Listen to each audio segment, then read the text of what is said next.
Here's how Donald Trump reacted when he was pressed about his team, his administration, trying to put an end to conspiracy theory they invented and fueled. Pam, could I just interrupt for 1 second? Are you still talking about Jeffrey Epstein? This guy's been talked about for years. You're asking, we have Texas, we have this, we have all of the things. And are people still talking about this guy, this creep? He is charming. He is able to convince people. Unbelievable. Do you want to waste the time, and do you feel like answering? You still talking about Jeffrey Epstein? Says the guy still talking about his 2020 election loss? Really?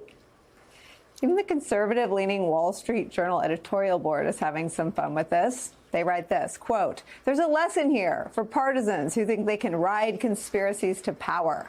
They can easily boomerang on you once you're in a position to see the real evidence and then have to convince a public that doesn't trust anyone in power. Welcome to the rotten establishment, Mr. Patel and Mr.